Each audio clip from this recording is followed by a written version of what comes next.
The broadcast is now starting. All attendees are in listen-only mode.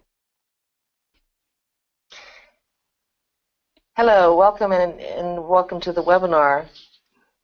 On behalf of Casa Ruby, the National Empowerment Center, and the Trans Women of Color Collective, I welcome you to today's nationally cast webinar featuring Lords Ashley Hunter speaking on examining root causes of trauma and the ways state-sanctioned violence disproportionately impacts trans and gender nonconforming communities of color. At this point, I'd like to introduce Oryx Cohen from the National Empowerment Center, who will give you information regarding this webinar. Hi, everybody. Thank you, Jen. We at the National Empowerment Center are happy to stand with Casa Ruby and the Trans Women of Color Collective to give a space for this important voice.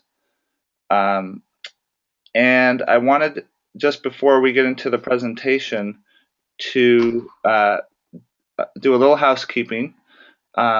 You'll notice that you have a dialog box, and there's a question function where you can ask questions throughout the webinar.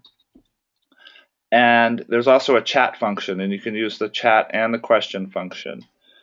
There's also a polls function, and at the end of the webinar, we'll be asking a few questions, very brief yes or no questions. So if you could stick around at the end of the webinar to answer those questions, we would appreciate it. And with that, I'll turn it back over to Jen. Thanks, Oryx. My name is Jen Padron, co-facilitator with Oryx Cohen, the Chief Operating Officer at the National Empowerment Center. I'm a person with shared lived experience. I'm a psychiatric survivor, a national activist, advocate, certified peer specialist in 2 different states in the U.S., and a national consultant. I welcome you to an outstanding and first-of-its-kind national webinar this afternoon. Lords Ashley Hunter is a healer. She's an academic and an orator. She's led local, national, and global groundbreaking grassroots initiatives that focus on the socioeconomic growth and development of trans and gender nonconforming people of color for over 20 years. Black trans revolutionary Hunter is co-founder and national director of the Trans Women of Color Collective, which strives to uplift narratives, lived experiences, and leadership of trans and gender nonconforming people of color, their families and comrades, while building towards the collective liberation of all oppressed people. Lords identifies as gender nonconforming and doesn't use pronouns, but you can refer to her as Goddess, Queen Sister. Goddess is also the Chief Operating Officer of Casa Ruby Multicultural LGBT Center, located in the nation's capital in Washington, D.C. Casa Ruby is the only organization led by trans women of color offering housing, health and wellness, employment, and educational opportunities to the LGBT community in Washington, D.C. Lords earned a Bachelor's of Arts in Social Theory, Structure, and Change with concentrations in race, class, and gender studies from State University, Empire State, and a Master's of Public Administration from Rutgers University. And now, without further delay, I'm pleased to present Lords Ashley Hunter to this webinar. Lords. Thank you so much, Jen and Oryx. I am really excited to be here and share space and engage in this exciting webinar around examining the root causes of trauma and the ways state-sanctioned violence disproportionately impacts trans and gender nonconforming communities of color. This is an opportune, being that this is November is Transgender Awareness Month, and right now we are right in the heart of Transgender Awareness Week, which is, Transgender Week of Action, which is a week dedicated to all types of actions, healing circles, protests, rallies, courageous conversations that are happening all over the nation around raising visibility of trans and gender nonconforming people. And so I'm really excited to contribute this particular opportunity for folks to engage in the activities that are happening to raise awareness leading up to Transgender Day of Remembrance, which is tomorrow. So if we can go to the next slide. I definitely want to thank our partners, National Empowerment Center, and also Casa Ruby and T-Walk. Jen explained roughly what we do to really help to offer opportunities for trans and gender nonconforming people, for the LGBT community, for communities of color, communities disproportionately impacted by structural oppression, to actively engage in activating the change agents that they are in their lives, to engage in healing and restoration, and to also control their narratives and write their own stories. So I'm really, really excited to have an opportunity to represent Casa Ruby and Trans Women of Color Collective along with the National Empowerment Center. And if we can go to the next slide. As Jen mentioned, I've been involved in initiatives that work to elevate the lived narratives, experiences, and leadership of trans and gender nonconforming people of color, as well as working towards collective liberation for all oppressed people. A lot of my work has centered around working in housing, as well as HIV intervention, prevention, and care, as well as community organizing around the socioeconomic violations, human rights violations that are happening in the United States and across the globe against trans and gender nonconforming people of color. If we can go to the next slide. As I said before, this month is Transgender Month of Awareness, and this is the Transgender Week of Action. And I want to take an opportunity to really lift up the voices and the lives of those who have fallen this year. Over 20 trans women of color have been brutally murdered in the United States, and over 20 youth have taken agency over their lives and decided it was just not worth living and committed suicide. So as we play this particular video, which was created by Sydney Chase, a trans woman, and Salim Butler, who is a trans man, we put together this tribute to honor those who have been fallen from violence and discrimination. So if we can go to the video.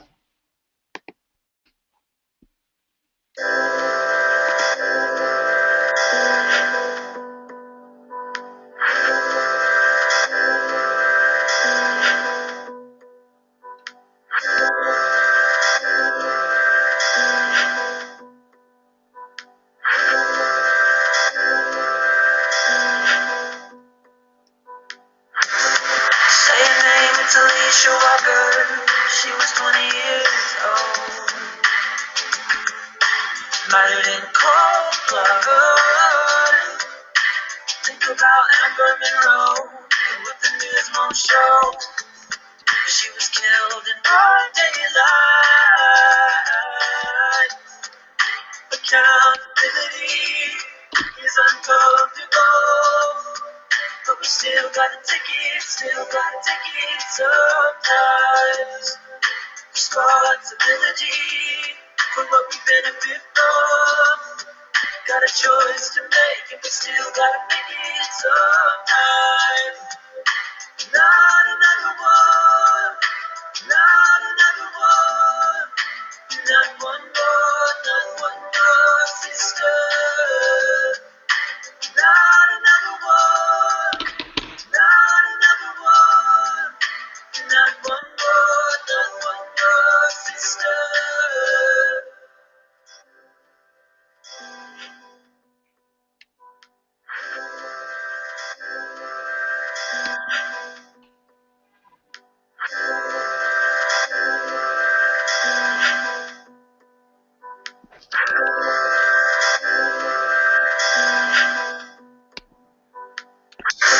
Say a name that's pretty proud, scream it out loud.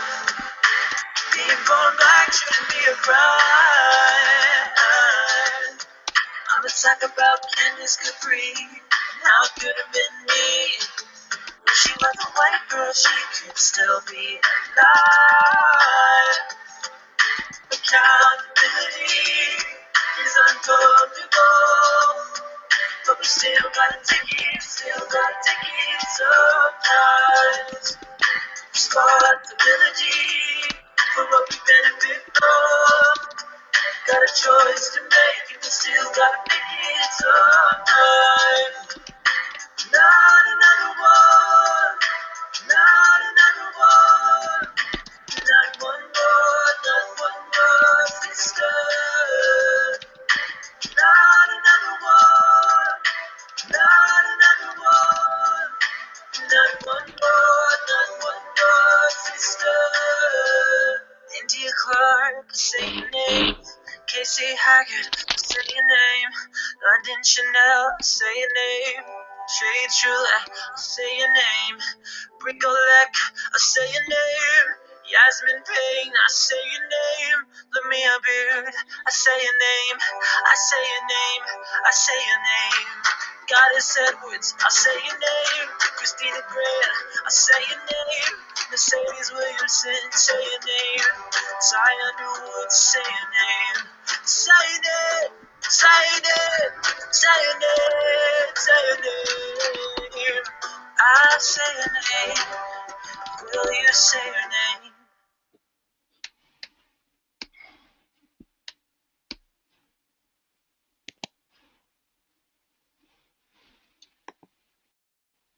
All right, if we can move towards the next slide. So as we move forward in our webinar, those of you who are active on Twitter, I definitely welcome and encourage you to tweet some of the exciting and new things that you hear in this webinar. You can definitely tweet me at Hunter Lords. That's at HUNTERLOURDES. When I was thinking about the goals and objectives of this particular webinar, I really wanted to create a space where I could talk about the things that I wanted to talk about for Trans Week of Action, and just around lifting the narratives, lived experiences, and leadership of trans people and the issues that we face.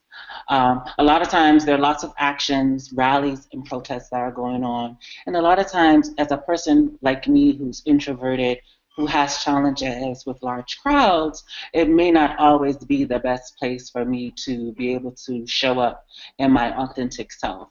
And so as a Black trans woman who's gender non-conforming, who's navigating systems of oppression, of state-sanctioned violence every day, I wake up in a world designed to erase me off the face of this earth.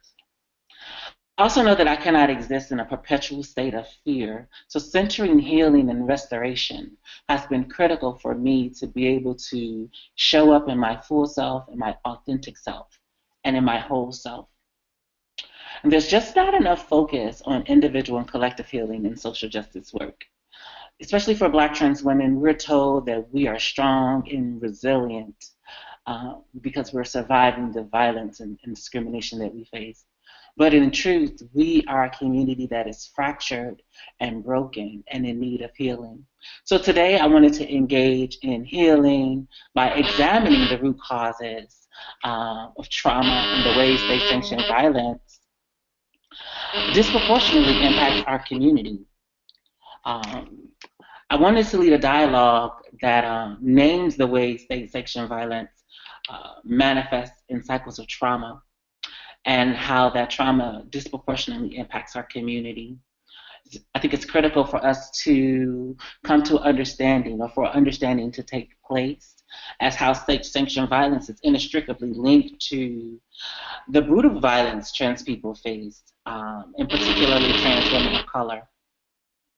And I also wanted to talk about how cis people, that's non-trans people, are actively engaging in complicity and what that looks like, and ways that we could celebrate trans and gender non-conforming people, but also talk about the ways we're shifting the narrative from victimhood to personhood, from surviving to thriving, and how we're doing that. So my hope is that we can all gain insight and guidance on how we can become change agents and advocates deeply invested in the liberation of all oppressed people. And I hope that you will join in the discussion. I hope that you would engage in your own healing, pick up a few gems that you can share with your friends and colleagues, and show your support for trans and gender non-conforming communities of color as we tell our own stories, as we create our own content, and lead our movement towards collective liberation. So we can move towards the next slide. And so this particular slide really sets the tone around the issues that we're going to be talking about. Because currently in this country, there are 33 states lack protections for trans and gender nonconforming people. And so that means that it is legal to discriminate against trans people when accessing housing, healthcare, public accommodations, educational opportunities. So this means, like in a place in Michigan where I was born, I can go into a restaurant and be refused service because I am perceived trans. This means that in states where there are no protections, trans people can actually be denied access to housing. And access to educational opportunities. So today we're going to really focus on poverty and homelessness, criminalization, and immigration in the next few slides with these amazing graphics that were created by the Sylvia Rivera Law Project. I really think it's important that we utilize the tools that are out there. And the Sylvia Rivera Law Project has been championing the needs and issues of trans and gender nonconforming people for many, many years. I can remember in 2004, when I was homeless and living in New York City, and I was going through name change process and really trying to find community, Sylvia Rivera Law Project was there to assist me with those processes, as well as they hosted the Audre Lorde's Trans Justice Initiative meeting. So Trans Justice is another amazing project out of New York City that I have been able to be involved with over the years and really helped me to really develop an analysis as well as praxis around what social justice looks like when we center the narratives of those most disproportionately impacted by structural oppression. So if we can go to the next slide. Now, this particular slide really focuses on how cycles of trauma operate and how state-sanctioned violence is operating in the lives of trans and gender non-conforming people of color. I think one thing is important to bring up is that a lot of times the issues that trans and gender non-conforming people of color face are not indicative to our community. Many communities who are disproportionately impacted by structural oppression, undocumented communities, poor communities, communities of color, are impacted by these same cycles of trauma. But this particular diagram that speaks to poverty and homelessness talks about how it manifests in the lives of trans people. And so when we look at the diagram, we look at the disproportionate impacts of having low or no income. And as I mentioned before, in 33 states, it is legal to discriminate against trans people when it comes to hiring. And so if you are being discriminated against when it comes to getting a job, chances are that you will have no access or minimal access, inadequate access to health care. And so a lot of times trans people do not have access to employment because when we can't get IDs that match and are aligned with how we see ourselves, that's a problem. And something as simple as an ID, like people don't even realize how magnanimous that is for a trans person. Like for identification to cash a check, you pull it out when you're going into a government building. You pull it out for so many reasons. And so when trans people have to show IDs that don't reflect how we see ourselves, then our identities are called into question. They're policed. And so this presents challenges when trying to access employment opportunities when trying to seek for a job. And that also happens when trying to access health care. When we don't have identification that is reflective of how we see ourselves, then the way we access health care looks differently. Healthcare providers who lack cultural competence and nuance around providing services to trans and gender nonconforming people also creates a barrier for trans people accessing healthcare. And so when we have no income or low income and we have inadequate or no access to healthcare, that also is tied to our housing. Because of course, if you don't have a job, how are you going to pay for rent? And so when we look at how homelessness or the risk of homelessness is compounded by low or no income, the lack of health care, And when you don't have access to adequate housing, trans people take particular medications that have to be taken at a certain time, have to be taken with food. Some have to be refrigerated. And so it's important to have stable housing so that you can be able to actively engage in your health care. And so also what's tied to these barriers or the cycle of poverty and homelessness is access to education. As I mentioned before, it is legal to discriminate against trans people in 33 states when accessing educational opportunities. Now, while colleges and universities are some of the most progressive spaces for trans and gender nonconforming people, it is also some of the most lonely and isolating spaces. I graduated with a master's in public administration from Rutgers University. And while Rutgers University is one of the most progressive universities when it comes to healthcare for trans individuals, they actually cover all procedures for trans people, which is amazing. One of the barriers, like in all of my classes, there weren't any other trans people of color, any other Black trans women, any other gender nonconforming people. And so I was navigating these spaces without the support. And we know how challenging it is to be in a room where there's no one else that looks like you, no one else that shares your experience. And so barriers to education, access to employment opportunities, healthcare, and housing are all ways that state-sanctioned violence is manifesting in cycles of trauma in the lives of trans and gender nonconforming people of color. Now, if we can move to the next slide. We're going to talk about how the cycle of trauma also is reinforced in the criminal justice system. And we talked about not having access to housing, education, employment, and healthcare. And we also talked about how not having identification that is aligned with how you see yourself as a trans person can create barriers as you navigate, cis-dominated spaces. And this happens a lot when trying to access public accommodations like restrooms, for instance. And this diagram uses that example. For instance, there are trans women, trans people who are being policed when using the restroom. They're being asked to show identification. They're being asked to quantify their right to utilize the facilities. And so what happens when trans people don't have identification that reflects how they see themselves, if they happen to be in a state where there are no protections, accessing a restroom could cause you to be criminalized. And what happens is trans people are then arrested for let's say, using quote unquote inappropriate restroom facilities. And as they go through the criminal justice system, they do not have access to appropriate health care. And so this also creates barriers when they're trying to live their authentic selves. Most times trans people are housed in segregated areas or holding cells by themselves.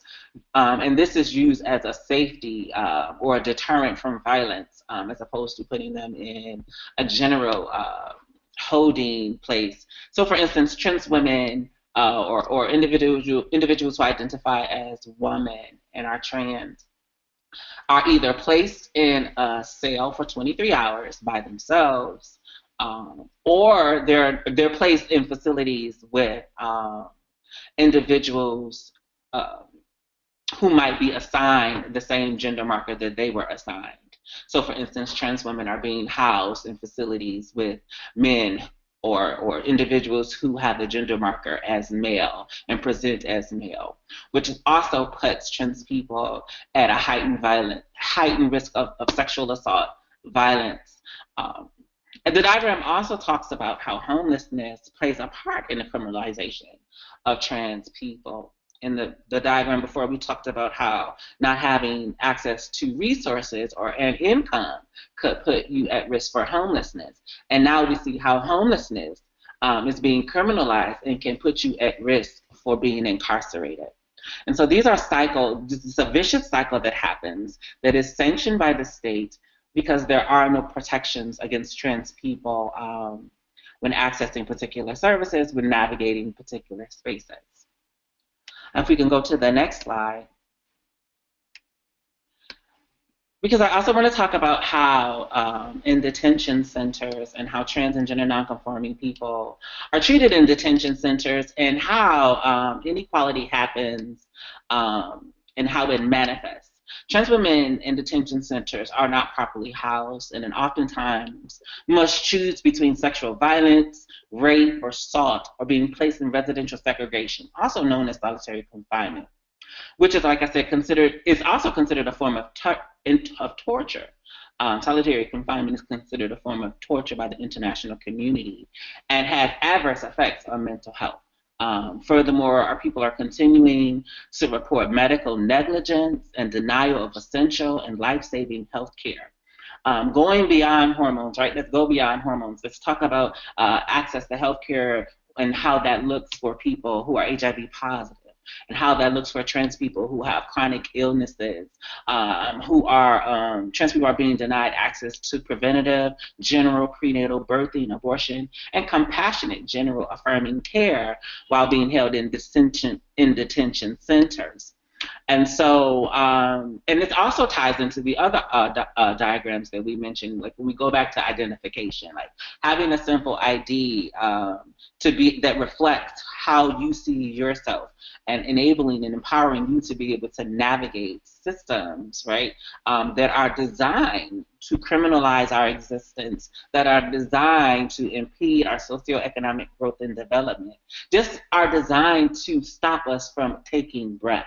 And so these are just, these three diagrams really demonstrate how cycles of trauma are manifesting through state-sanctioned violence, and how it's critical to really acknowledge how these cycles interact and how they manifest, and also how trans people, let's not talk about resilience, let's not talk about how they're strong, how we're continuously being torn down when these systems manifest in our lives.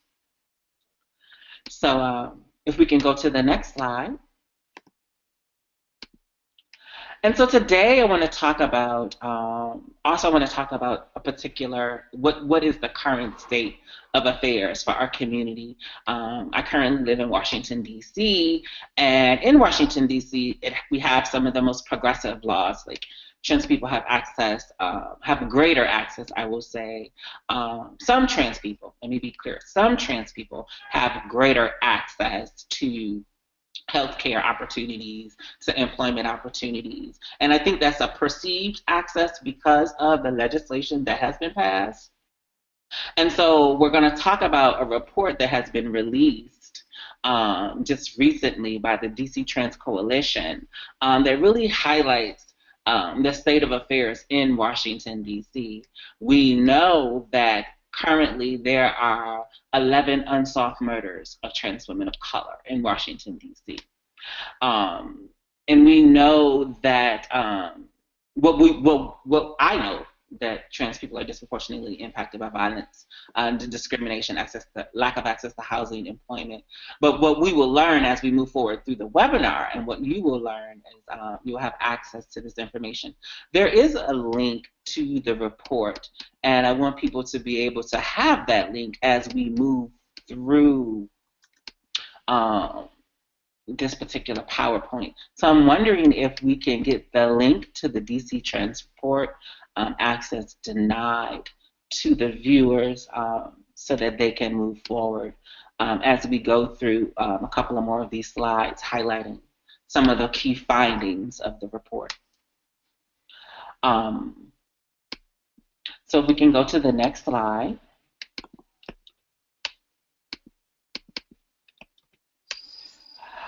In the particular report, it was released in November of 2013, just a few days ago, right ahead of Transgender Day of Remembrance, right in the heart of Trans Week of Action.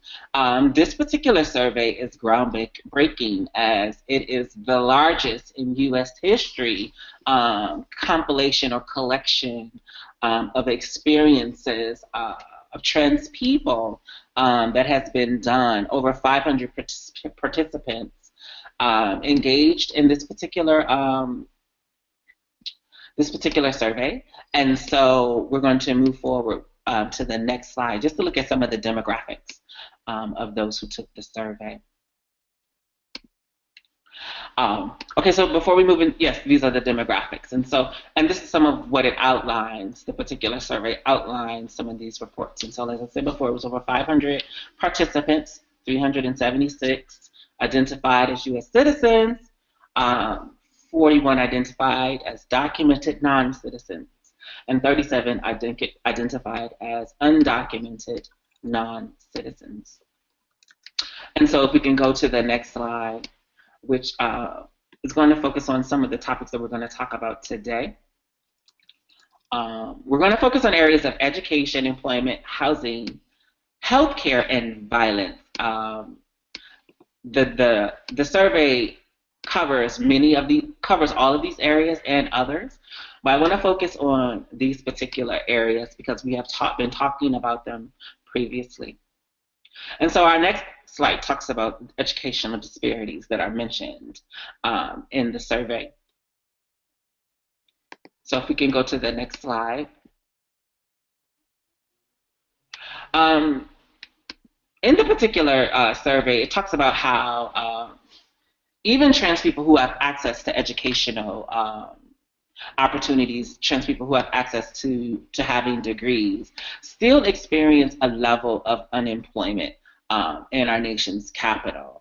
The findings say 42% of trans people over 25 in this survey have some form of education beyond high school, right? And so even though while folks have access to education, they are still experiencing high rates of unemployment. If we can go to the next slide. This particular slide also talks on some of the demographics around access to access to education. And some of the comparisons with between trans people and non-trans people. So one of the stats, as compared to non-trans people in Washington, D.C. with a bachelor's degree, trans people with a bachelor's degree are 5 times more likely to be unemployed. Even me, myself, as someone with a master's degree, found it very challenging to find access to educational opportunities that really allowed me to show up in my full self every day to work. Employment opportunities that really were intentional around creating safer spaces for trans people, around having cultural competence policies that made it illegal, not necessarily illegal, but made it like unfavorable, and also had punitive measures when it comes to discrimination in the workplace. And also the challenge with trans people being able to transition on the at the workplace has also shown up as barriers for trans people in accessing employment opportunities. A lot of times employers are really not interested in a person, right? They're just interested in the product and what it is that they're producing. And so what we're learning as trans people and as we navigate employment situations and our career opportunities is that there really has to be more intentionality around how we're creating spaces for employees to really show up in their authentic selves, to really show up to contribute and be successful in those roles. And so what happens is many employers do not have that cultural competence and they lack that intentionality. And so even when trans people who show up to employment opportunities who are actually qualified, who have the educational background and the experience, because employers lack nuance or the understanding of nuance of the violence and discrimination and how cycles of trauma manifest in the lives of trans people are seen as unemployable. And so we really have to work to shift that narrative to understand the nuance and the cycles of trauma and how they manifest in our lives. If we can go to the next slide. So in this particular survey, and what I love about this survey is that it echoes many of the sentiments that trans leaders all over this country have been saying for quite some time. And there's one thing I said as we released this particular survey, like men lie, women lie, numbers don't. And so when we look at the numbers, the numbers tell a story of the violence and discrimination and how it manifests in our lives. What we learned from this particular survey in Washington, D.C., and which is also indicative nationally, is that trans people of color are experiencing disproportionate levels of poverty. Here in the district, trans people of color earn below $10,000 a year. And so we also learned that 50% of the respondents who made less than $10,000 a year is also compared to, and that's 46%, that's compared to 11% of Washingtonians. Oh, no, that's not compared. This is another stat where, yes, this is compared to the 11% of Washingtonians who are not trans. So 11% of non-trans Washingtonians earn less than $10,000 a year, and over 46% of our respondents of this particular survey earn less than $10,000 a year. And what was also something of note was that 57%, there it is, of trans women of color are earning less than $10,000 a year. And from that, out of the 57%, the other percentage of trans women of color are engaged in criminalized activities just to survive. And so if we can go to the next slide before we get into those activities, we'll talk a little bit more about the economic disparities that are happening. In this particular survey, it talks about the rate of unemployment. It's just astronomical, and especially among Black trans people, a 55% rate of unemployment that trans people are experiencing. And these are not just trans people who are just homeless, who have no education. This is across the board. If we can go to the next slide, talks more about the economic disparities and how trans people are having to engage in what the survey calls underground or gray economies, what I like to call criminalized economies that society has deemed, or that the legislation has deemed illegal. And this is another way how state-sanctioned violence manifests in our lives, because we've been forced into these situations by a society or by a culture that sees our lives as disposable. And so when we engage in activities to survive, our identities and our existences are still criminalized. And the particular survey also points out how the informally economies are significantly more likely to place us in situations where we're victims of violence, or we're experiencing violence. And so that is mentioned in the survey as well. If we can go to the next slide. It talks about housing and shelter, and what we learn about how trans people are disproportionately impacted by the lack of access to housing. And this is also inextricably linked to lack of access to employment, but also what is provided by the state. Casa Ruby is the only organization in Washington, D.C. that has specific housing for trans individuals. So this housing has been set aside. It is run with cultural competence. It is run with intentionality. And so when we look at the disparages of homelessness among Black trans individuals, the particular survey talked about 74% of trans women, Black trans women, experience hardship when trying to find housing. And also, we talk about how Black trans men or masculine identified individuals at 29% are also experiencing hardships when accessing housing. And when we're talking about hardships, we're talking about homelessness. Half of those currently experiencing homelessness report relying on informal or gray economic work for income. So we're talking about criminalized economy, survival sex work. The report also talks about how over a quarter of those experiencing homelessness have had to engage, not necessarily, those who are not engaging in survival sex work have had to engage in other type of survival activities in exchange for housing.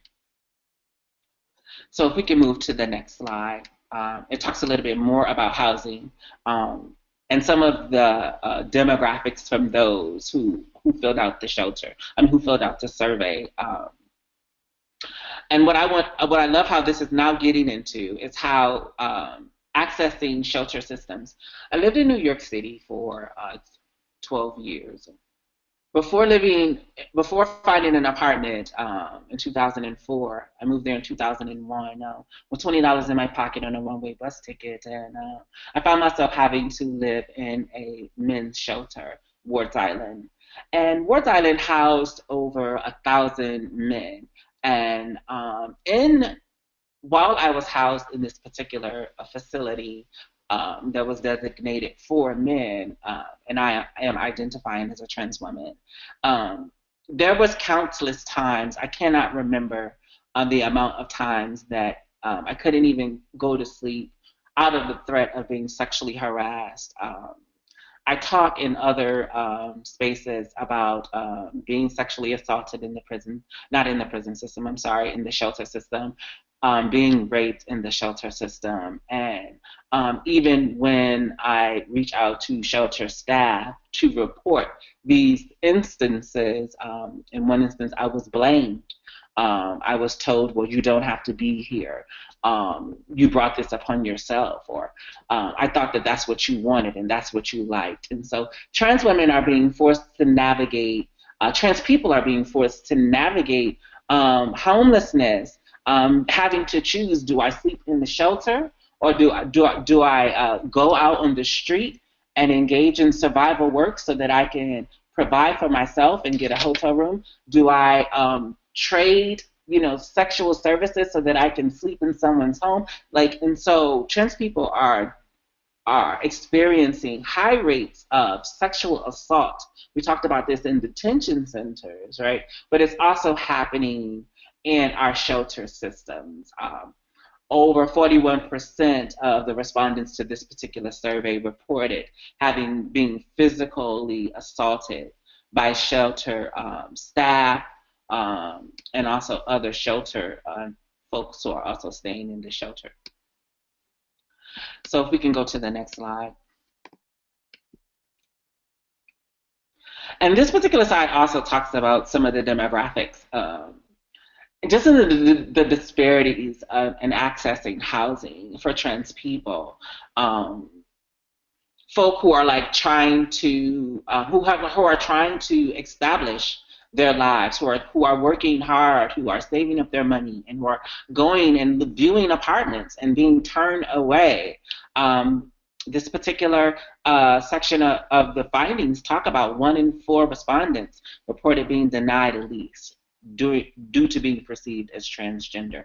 It talks about undocumented individuals. 58% were more likely to be denied than documented individuals, at least when accessing housing or when accessing shelter.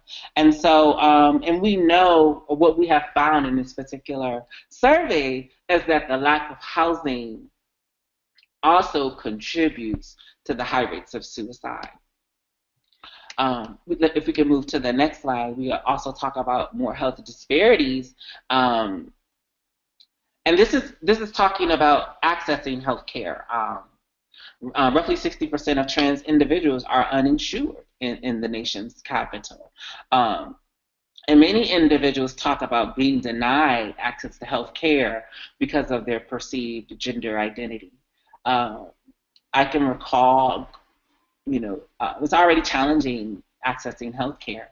And I can recall detecting a lump that I thought could have been cancerous, and already having to deal with the stigma when accessing healthcare. I finally worked up the courage to go to my doctor, right? And so have my doctor to examine me examine my private parts, and it was a male doctor. And so, you know, the doctor decided to refer me to a neurologist to do further testing. And so I wanted to make sure that these folk understood that I am a trans woman. I identify as gender nonconforming. I want to make sure that this is a safe place, that it's an affirming place for me to receive services. And I received a referral to George Washington Hospital. And when I got there, I filled out the documentation stating that, you know, I am a woman, presenting my ID that says female, you know, to the receptionist. And soon as the nurse comes out, she calls Mr. Hunter. And she said that in a crowded waiting room. She's calling Mr. Hunter, Mr. Hunter, and no one else is getting up. And so I finally get up and I say, are you calling Miss Hunter? Are you looking for Lord Hunter? And she said, yes, I am. And I was like, well, clearly I am not a Mr. And she's like, well, I'm just reading what the paper says. And I was like, okay, that's great. Can we change these papers? I don't identify as Mr. And actually, I asked to see the papers, and the papers did not indicate Mr. or Miss. It just had my name. But because I was there for a particular type of exam, the nurse just assumed that I was a Mr. or identified as a man. Needless to say, having this particular experience really heightened my anxiety, right? And it really challenged my ability to really move forward with this particular appointment, because I felt like, you know, I was being outed, I was being misgendered, when I really just wanted to access healthcare. And I really just wanted to know what was going on with my body. When I got back to see the doctor actually brought in 2 more nurses as witnesses. And he said to me, these folk are witnesses because you are transgender. I want to make sure that everything goes properly. Now, mind you, I am unrobed, laying on a cold slab in a doctor's office as he is examining my genitals. At this time, I felt like I had no humanity. I had no humanity left. I had been outed. I had been misgendered. My narrative had been rewritten. And so from that experience, the doctor wanted to refer me for an ultrasound and other tests to make sure that the lump that he detected was not cancerous. But for me, I simply could not take any more. I could not take the embarrassment. I could not take the level of just taking my humanity away, that when I was not able to return to have the follow-up procedures. And so these are ways that trans people are being denied health care. Now, folks can say, well, you could have just went on to the doctor and had those x-rays. But at the same time, when trans people are accessing services that are not culturally competent, that is an act of violence. And so I had to weigh, do I engage in more violence, you know, or do I try to protect myself from this violence? And so that's why it's so critical that healthcare providers are culturally competent, that they understand nuance, that they get to know the people that they are serving. Now, mind you, this was a particular case where my identification has a gender marker that is aligned with my gender presentation. My name has been legally changed to reflect how I see myself. So imagine someone who has not had their name changed, right? Imagine someone who has not had their gender marker changed, right? Imagine someone who is undocumented and who does not even speak the language. The challenges and barriers, the lack of cultural competence, the lack of understanding of nuance has when trans people access healthcare. So it is critical that healthcare providers really are intentional and really invest in elevation of their own consciousness so that they are not inadvertently denying trans people access to healthcare. So if we can move to the next slide. And so now this particular, so we've talked about some of the ways state-sanctioned violence and structural violence or structural oppression works in cycles of trauma and manifests in the lives of trans people. A lot of people think, well, when we think about the violence against trans people, they say, well, I'm not fighting a trans person, I'm not killing a trans person, so I am not engaging in violence. But there are many ways that folk are complicit in the violence that trans people face. You know, when you laugh at the trans joke, you're being complicit in the violence. When you misgender a trans person, you are complicit in violence. You know, stand up when a trans person is attempting to access services and you see how their service access is being impeded by someone who is being transphobic or someone who just lacks education. You know, that silence equals violence. And so now I want to shift to also talk about what has been seen or what is being seen, which is the physical violence that trans people are experiencing. Earlier, I mentioned about the violence trans women of color, in particularly this year, 22 trans women of color have been murdered in our nation's capital. Globally, 174 trans people have been murdered, and this has been what's been reported. We also talked about how over 20 trans youth have taken agency over their life and committed suicide. And this is also linked, inextricably linked to the structural oppression or the cycles of trauma or state-sanctioned violence that I spoke about before. This next particular slide actually talks about physical violence. And of the respondents of the survey, 74% have reported being verbally assaulted, 42% have reported being physically assaulted, and 35% have reported being sexually assaulted. Now, granted, in the nation's capital, there hasn't been a murder in quite some years, and that's a wonderful thing. However, just last year, a 15-year-old Black trans woman was stabbed. A youth, I'm sorry, she's not even a woman, she's 15, right? A young person was stabbed on the train in her back. And just a few weeks ago, a young trans woman who accesses Casa Ruby was stabbed 4 times in our nation's capital. And so while we're not experiencing murders, we're still experiencing physical violence and assault. We're still experiencing verbal violence and assault as well. If we go to the next slide. And so what we already know and what we have seen, like violence happens against trans men. But what we are seeing is that it's most common or most visible among trans feminine individuals. Among Black trans persons, 62% of trans feminine individuals, you know, compared to 14% of trans masculine individuals. Now, this does not mean that we do not need to raise awareness and create safer spaces for masculine identified individuals, because we do. But what we're seeing is that the violence is happening more among trans feminine identified individuals.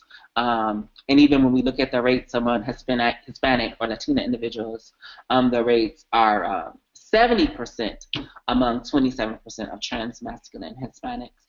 And so those numbers are aligned with what's happening in the Black community, in the communities of color. Trans women of color are disproportionately impacted by physical violence, and that has been noted in the survey. So if we can move forward to the next slide, it also talks about some more of the stats that are happening with trans women of color, and that is also noted in the survey. I definitely encourage you to go through the survey. The link is available. I encourage you to share the survey with your networks. So if we can go to the next slide, it also talks about sexual assault and how it is common among trans women of color, and I spoke about my personal experience a bit. The survey talks about how not just with trans women of color, but also among white trans people. Something that I talk about in many of the lectures that I give at universities across this country and across this globe is that violence has no face. It has no race. Violence manifests in the lives of white people as well. And so I tell white people all the time that your white skin won't save you. And I like to move away from words like ally because it others oppression. Like, we are all impacted by structural oppression, and it's going to take all of us to dismantle these systems that seek to erase us off the face of the earth, these systems that seek to have us fighting each other for very little resources.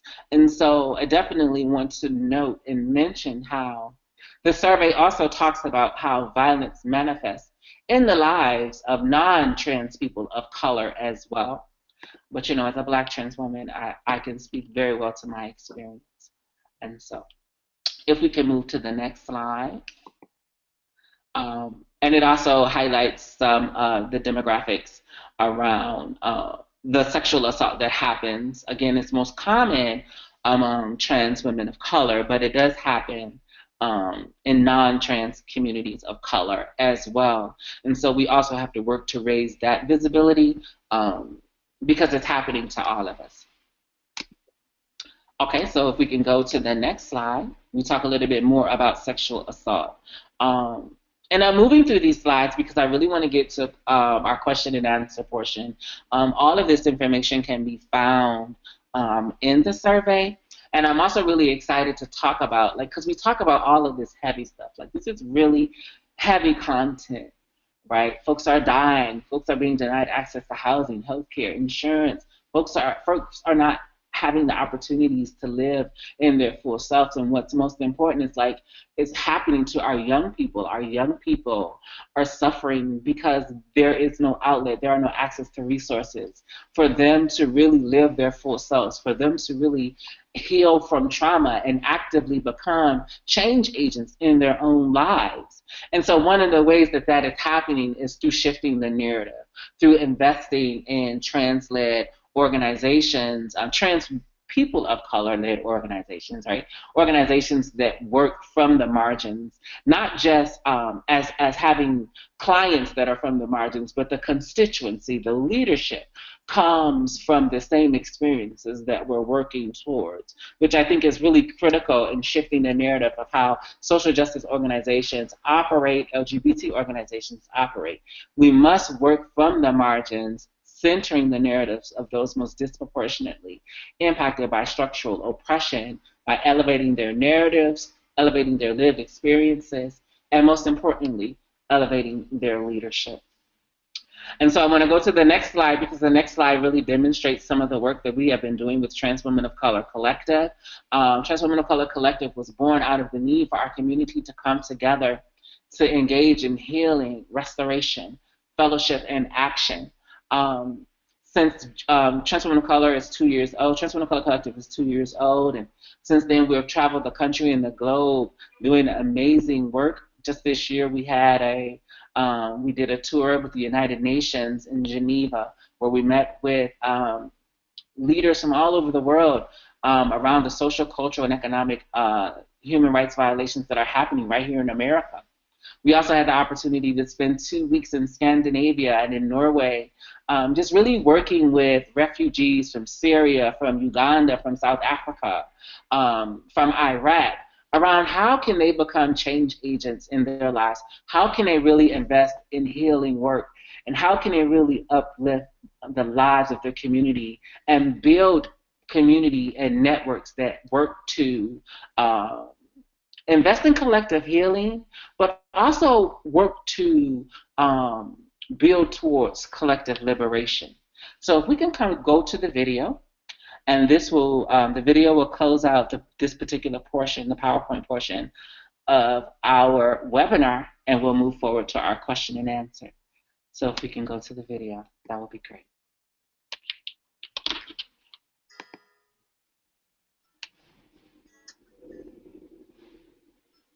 In 2013, Alon Nettles, a Black trans woman, was walking with her friends in Harlem when a group of men began to catcall them. One of the men pummeled Alon to her death. She was 21 years old. During this time, our community was broken. It was like we all had been attacked. In that moment, we decided to come together, to hold each other, to support each other, and to lift each other up.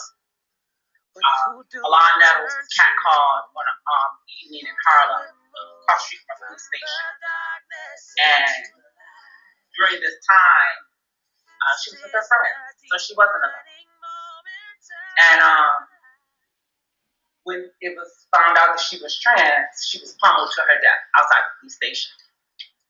And no one helped her, and her killer still walks among us today. So today, I want to bring it to the room of law and nettles, because not one more will we sit back and allow the lives of our trans youth to be taken away. The purpose and intent of our collective is to create spaces for trans and gender non-conforming people of color to foster kinship and healing in an environment of love, empowerment, and truth. To be the authors of our own stories and various journeys, to share our history, celebrate and embrace who we are and nourish our living legacy, to hold our allies and ourselves accountable through strategizing and organizing towards revolutionary change. Collective operates with the values of self-determination, self-identification, and definition. We all have the right to define ourselves, our lives, our experiences, and identities, and have those truths celebrated, always in love, respect, and honor. In order to move forward collectively, we must recognize the contributions and concerns of all our community members. Free from judgment, we must recognize that we are all different, yet we're traveling on the same path towards liberation. Spirituality and truth, the foundation of who we are, begins with accepting, acknowledging, and celebrating our truth. Today we gather because one of our sisters have fallen. Another one of our sisters has been denied her right to move, her right to breathe, her right to thrive unapologetically in her truth. My heart is with those who loved and cherished Goddess Queen Sister, Lila, as who she professed to be. My heart is with every trans person who has been denied their truth by a system that is designed to erase us from the face of this earth. My prayers are with all trans youth who feel that they are alone and that they have no hope for their future. Lila Alcorn was a young trans woman from Ohio, not far from where I grew up in Detroit. She was only 17 years old when she took agency over her life and decided it was not worth living. What message are we sending our young people? Trans Women of Color Collective was born out of a need for our community to engage in collective healing and restoration, to celebrate our lives and our legacy through fellowship, and create revolutionary change that shift paradigms in social justice movements.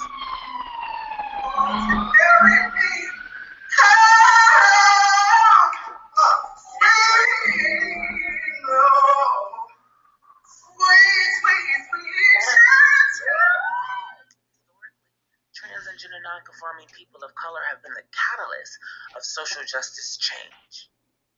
In 2014, the LGBT community celebrated the 45th anniversary of the Stonewall Rebellion, started by two trans women of color, Sylvia Rivera and Marsha P. Johnson.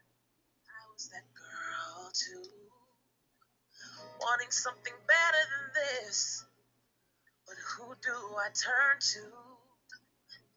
In that same year, 12 trans women of color were brutally murdered in a 6-month time span, with no national outrage. Average age of my sisters was less than 35 years old.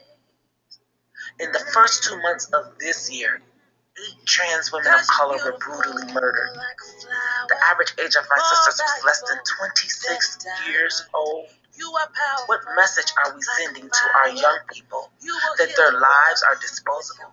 That their lives don't matter? More that's being done to educate people about trans life or more about the LGBT community. It'll give people a different mindset or a different look at the way that they see things. We are liberating ourselves today. If this can happen to one person, this can happen to all. This can happen to all of us. We need to avoid these crimes by educating our young ones. Thank you and have a blessed day.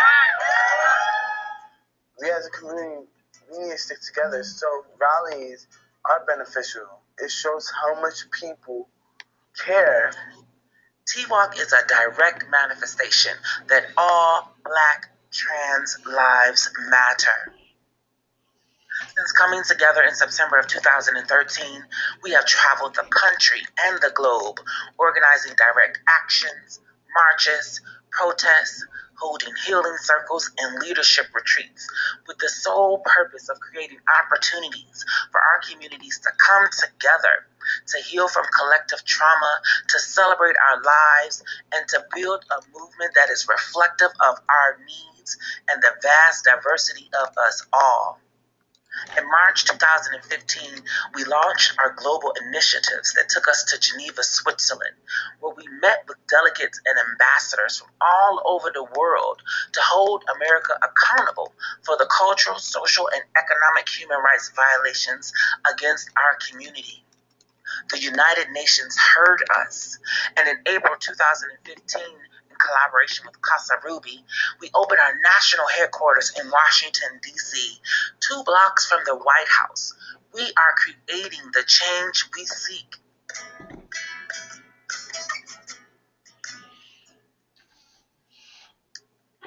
TWalk means divine purpose made manifest. It means affirmation. It means ancestral purpose birthed anew. TWalk is amazing. Without it, I couldn't imagine being able to get up every day, to be honest.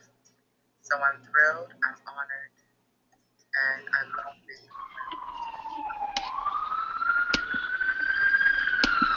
having the opportunity to celebrate life through love and sisterhood has been the ultimate opportunity to heal from life's continuous pain. Allowing the sisterhood to really represent and reflect the things that have truly been missing from my own life is really giving. And in spite of the obstacles we face, it is clear our communities are resourceful, resilient, and quite capable to lead our movements. In fact, we must lead our movements. It is our destiny. We celebrate our sisterhood, our brotherhood, our kinship, and our kindred.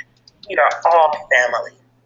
TWalk receives $0 from the government or any major LGBT funding source. Our work is completely funded by private donors who are everyday citizens like you and me, revolutionary freedom fighters.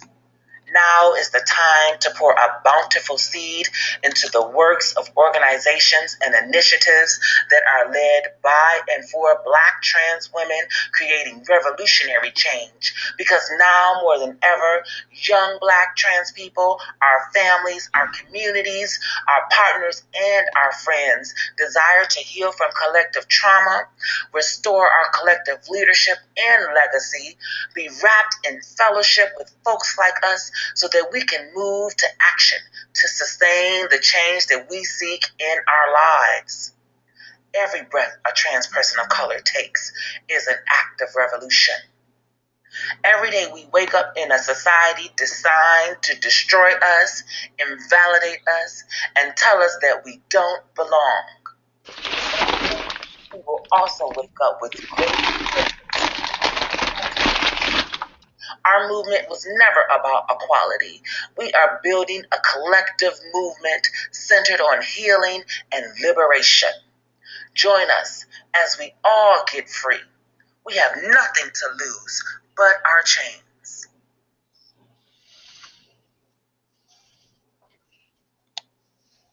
Thank you so much, Lords. That was exceptional. Those 2 videos were so powerful. I wanted to let everybody know that we're now taking questions for a Q&A period. There are several questions that were posted on the chat box, Laura, and so I'm going to read them to you, and then you can reply to them. The very first one says, what does gender non-conforming people mean exactly? I do not want to presume. What does gender non-conforming people mean? Yes, it says, what does gender non-conforming people mean exactly? I do not want to presume. Gender non-conforming is for someone who does not conform to social constructions of gender norms and gender roles. So we have been living in a society that tells us that there is a gender binary, male and female. There are roles and responsibilities that have been socially constructed and assigned to these particular roles and identities. Girls wear pink, boys wear blue, boys play with trucks, women play with dolls, girls play with dolls, so forth and so on, all the way up into how we even interact and show up in the world. And so someone who is gender nonconforming is someone who rejects the gender binary, who decides for themselves what gender means for them. And so that's what gender nonconforming means. And you can also Google it to get a more in-depth explanation if you desire. Thank you, Lourdes. The next audience question is, will the recording of this webinar and the PowerPoint be emailed to us afterwards? And I believe Oryx Cohen replies that it will be posted on the National Empowerment Center website at www.power2u.org, the 2 being the number 2, u.org. And that question, okay. We'll probably put it on our website as well.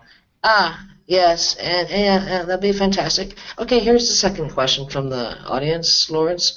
It says, do we know what percentage of these people, these trans women, also have a mental health disability diagnosis, for instance, PTSD, post-traumatic stress disorder, depression, or anxiety? And this is within the context of the report that came out on the 13th.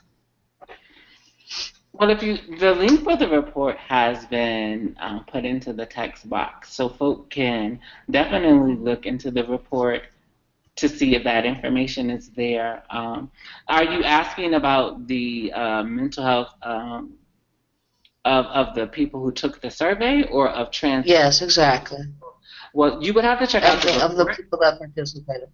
Yes, you would have to check out the report for those specific demographics. Okay, and thank you, Oryx, for posting where it is available at endtransdiscrimination.org. Awesome. Okay, and I'm scrolling for more questions. Are there more? Here we go. Another non-conforming. All right, so we've answered all of the questions posted. Does anybody have any further questions? Can you hear me? Jen, I sent you another question, or I could read it if you want. I sent it through the chat function. There's another question. How do you get your organization/group to see the importance of everything we are speaking about and actually working towards changing it within mostly white/cis spaces? Is there any way of changing that within those spaces, or do we need to just create our own space? Thank you for the question. And before I answer the question, I just also want to encourage people to also offer reflections or affirmations to what you may have heard from the webinar. Not just questions, but to answer the question, definitely believe in employing many tools, one of which is creating our own spaces and creating our own content and our own work. It is critical that there are spaces that are led by and for us. But I think it's also important for, in spaces that are led by cis folk, for them to understand what their role is in the movement. There is room at the table for everyone, and we all have a role to play as we build towards collective liberation.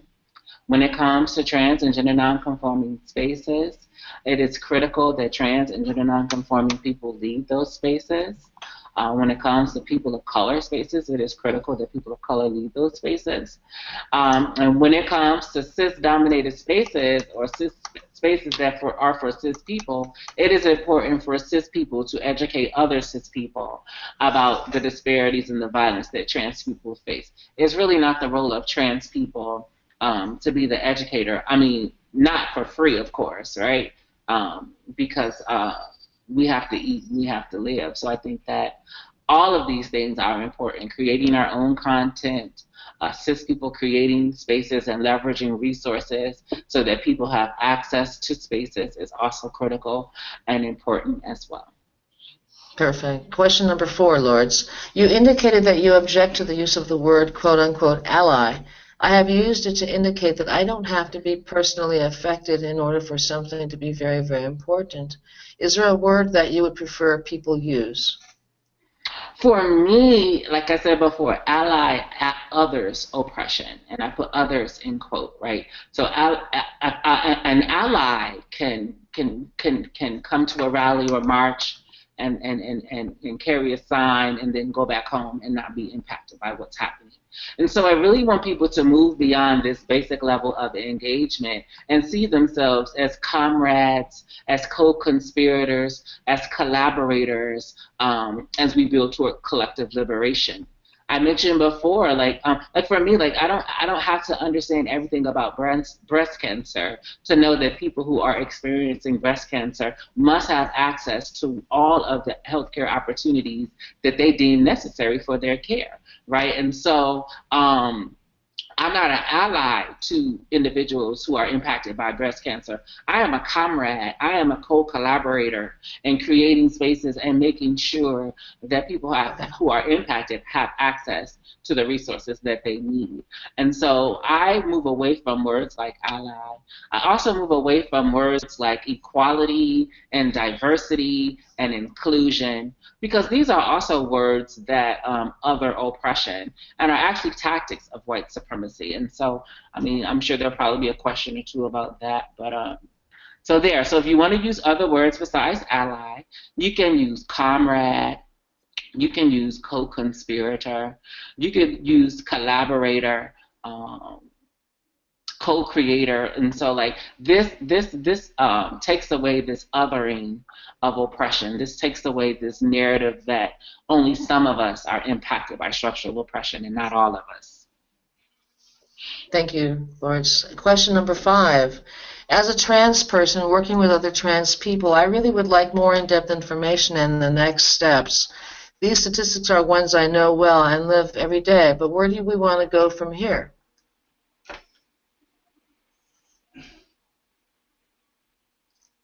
Is that a Lawrence, question? I'll repeat that question. It was a question, yeah. The person's asking, these statistics are ones I know well and live with every day, but where do we go from here for next steps in the movement? Well, I think that Next steps. the particular PowerPoint talked about some of the issues that are happening in our community, but we also talked about how we're shifting the narrative to creating our own content, to being the leaders of our own movement. I think we also talked about how LGBT organizations and social justice organizations really need to be intentional in terms of working from the margins and centering the narratives of those most disproportionately impacted by structural oppression. I think a place that we can go from here and where we should be is pouring resources initiatives that are led by and for trans and gender nonconforming people of color. Because as the questioner said, like, we are the experts of our experiences. As a Black transgender nonconforming person, I live with these statistics every single day. I wake up Black, I wake up trans, I wake up gender nonconforming. I wake up in a world designed to erase me off the face of the earth. So when we talk about where are we going from here, I think it's critical for us to understand how important it is for us to invest in healing work, to invest in our young people, and to create spaces and opportunities for them to show up in their authentic selves so that they can live full lives. Thank you. That's wonderful. To the audience, do you have any further questions? We have a little. Okay, here's one. Lords, it's quite long. It's question number 6. It's frustrating for me to see the blatant rewriting of LGBT history, period. When you mentioned Stonewall, I thought of the new Stonewall movie that is coming out, has already come out. I don't recall because I don't watch or follow. It only focuses on white gay males when the riot heavily involved the trans community of color. How do we as a community focus in media on progress with the trans movement? How do we draw more attention to the things that need to be done in the trans community of color? Question mark. Okay, and so how the Stonewall movie that came out, I think it made maybe $2 million. It had the lowest release. It grossed the lowest amount of any film ever, I believe. And so, yeah, that movie was rewriting history. And usually that's what happens. People in power and control rewrite history. And this is not something that is indicative to trans history or LGBT history. It's indicative of civilizations across time. And so I think the question, how do we as a community focus on the media on progress for the trans movement? I think it's important for us to hold media accountable to how they report on trans issues. But I also think it's important, again, for us to begin to control our narratives by creating our own content. You know, I can't wait for someone to tell my story, and no one can tell it like I can tell it. And so I think that that is for everyone. Like, we should not sit around waiting for someone to come save us, because no gay superhero in a rainbow cape is going to fly down and save the trans community. We really have to actively engage, you know, and be change agents in our own lives to shift that narrative. I think that answers your second question about how do we draw more attention to things that need to be done in the trans community. By raising awareness, by doing research, by putting the data out there. Someone mentioned before, like, they've seen these stats before. And I even mentioned before, these numbers are not something that's not indicative, or that is not something that I have been saying for years. I've been talking about the average age of a trans woman of color is 35 years old for about 5 years now. I've been talking about how the average income of a black trans woman or a black trans person is less than $10,000 for 5 years now. So yes, these numbers are not new, but this document, this compilation of information, is a tool that we can use to shift that narrative. So I encourage people to just not say, oh, I've read this before, I've heard this before. But in this particular framework and in this particular context, it is a tool that we can use to go beyond what we've said. But these are the numbers and these are the data. And when you're talking about government funding and federal funding, you know, I just can't go up to the government and talk about my experience. I also have to present data. So it is critical that we have these particular tools, like this particular survey, like other surveys that are coming out, to have a foundation around the issues that impact our lives, and also to create change. Okay, so thank you so much. And there's not any more questions right now coming in, but I thought would it be okay if I read some of the affirmations that are coming in? No, of course, you should read the affirmations, Okay. because I think that we want so much from us, we give so much labor, that we also need healing. Yeah. So being affirmed is also, don't cut me off, that's rude. You know, but talking about healing, being affirmed is also a part of healing. So it is important for me to also be affirmed from folk who are watching or listening. So, okay, here are some of the affirmations. You are amazing. Thank you for sharing your experiences. Thank you so much for this conversation. Thank you for centering the voices and experiences of trans and gender non-conforming folks, especially within communities of color. This is such an important conversation to be having.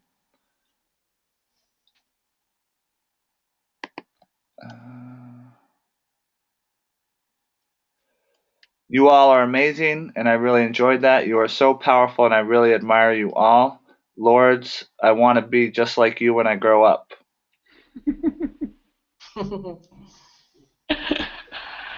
I appreciate all of those affirmations. They mean a lot to me.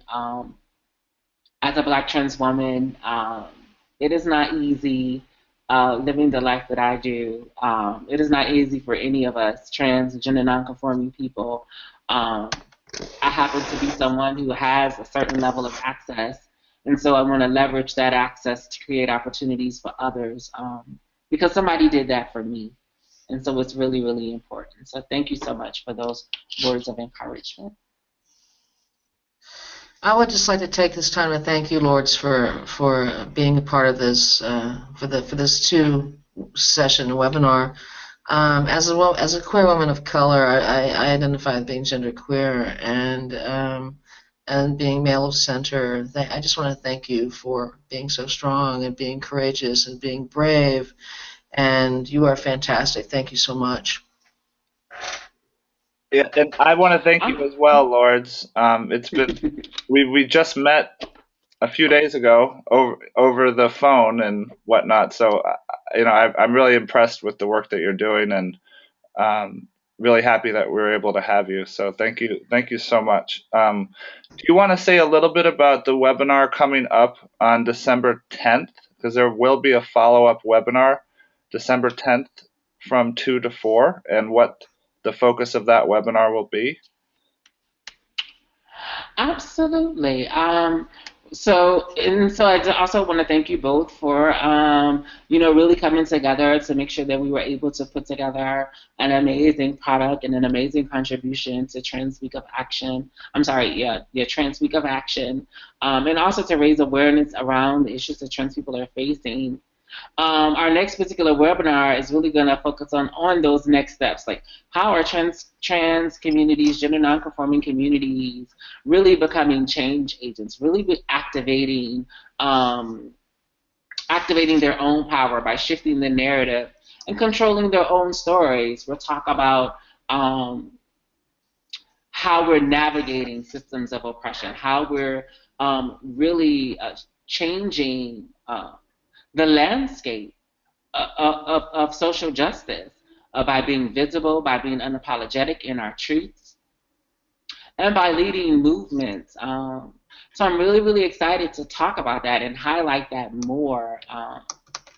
And also talking about ways that people can get involved with the work that we're doing. A lot of times people think, well, I'm not trans, so I can't get involved, or I can't lead. And I'm like, there's room for everybody, and everybody has a lane. And it's important that we stay in our lanes. But it's also important for us to know what our lane is. And so if you are someone who may not be trans, but you have access to resources, and so you leverage those resources. If you are someone who can create safer spaces or provide spaces, and so you do that. And so that's how you get involved. If you are someone who has some money in your pocket, then go ahead and write a check to TWAC, or donate to some organizations that are led by and for transgender nonconforming people of color, who are actually doing work on the ground to shift the narrative and create sustainability, to help us move from surviving to thriving, to help us move from victimhood to personhood. So I'm super, super excited about the webinar on the 10th. That's a little bit about that one. I am too. Please come back for the next webinar. It's going to be fantastic. So many of these questions were focused on next steps, and I think that's exactly where we're going to be headed as far as being wellness and solution oriented. So Oryx and Lords, where would you like to take it from here? There's a couple more affirmations. Come on through, affirmations. you presented so well. I learned so much today. And thank you so much for sharing your experiences and stories with us. Sending you lots of healing vibes, love, and solidarity. Ashe, ashe.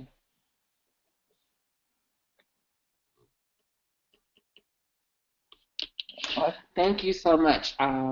You could definitely, if anyone is out there and they enjoyed the presentation, they want to bring these type of presentations to their place of work, to their organizations, to their schools, their college campuses, they can definitely reach out to any of those emails that I have listed. If you're interested in getting involved with Trans Women of Color Collective, you can email me at TWAP. If you're excited about the work that we're doing at Casa Ruby, providing housing, educational opportunities, and employment opportunities for our trans youth, and you want to get involved there, you live in the DC area, you can hit us up there at casaruby.org, or my lhunter@casaruby.org if you want to get involved in that local work. So there's ways that you can get involved in local work. There's ways that you can get involved nationally and globally. You know what I'm saying? And so like it's a great way for people to get involved. Like you determine what your level of involvement is, because there's place for everyone, and there's room for everyone in our collective movement towards liberation. Thank you so much. And there's um, one other thing, if people can, before we sign off, there's some questions. There's a poll that you can just quickly answer yes or no to. That's you should be able to see on your screen right now. Just to get some just quick information about what people got out of today's webinar. So if you could quickly vote on there, or select your answer, we would appreciate it. And there's just two more questions here before we Okay, cool. close out. Here's another All question right. coming up. And we appreciate you sticking around to answer these questions. Absolutely. Yeah, Oryx, I don't see the other question. Can you read that one that you have that came in? Oh, people are voting. No, it's your questions. Oh, I see. Oh, I see. Oh, I see. Yeah, Okay. your survey questions. Yeah, Right. people are voting. And the purpose of this is that we are able to receive information on the effectiveness and how we can perhaps make these more effective in the next webinar for part 2. So thank you very much for participating. Okay, and there's one more question here. This is kind of cool. This is actually works. Right, this is like my first this is my first webinar, so I think I'm gonna pat myself on the back for like surviving my first webinar, like because usually I'm in front of a crowd, as you saw from the videos. I'm at a protest or a rally, or I'm at a lecture at a university, or I'm just in a small group of people doing a healing retreat.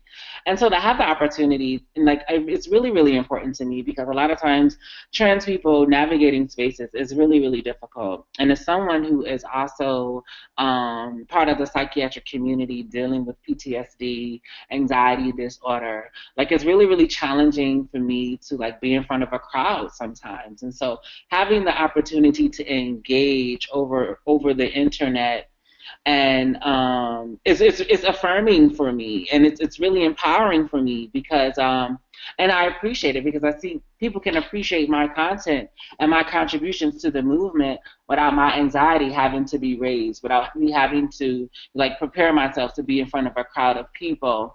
Because a lot of times these spaces are not safe for me, as someone who's experienced, sexual trauma, someone who's experienced physical violence.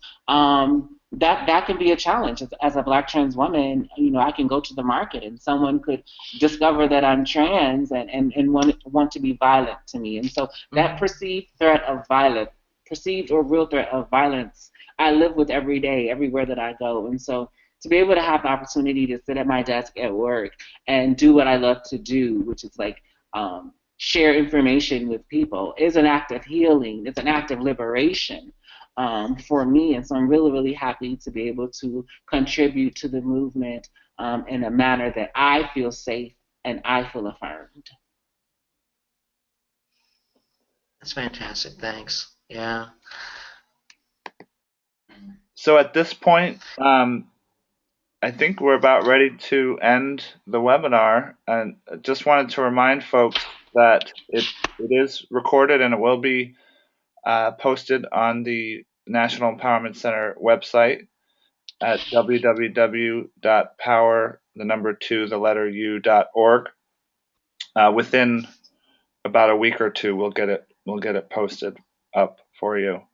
And again, just wanted to thank our speaker, Lords Ashley Hunter and Jen, for moderating. Thank you so much. Thank you. Thank you, Oryx. Okay. All right, so I'll talk with you soon. Yeah, we'll see you on December 10th. All right, bye-bye. Bye. Bye now. Bye now.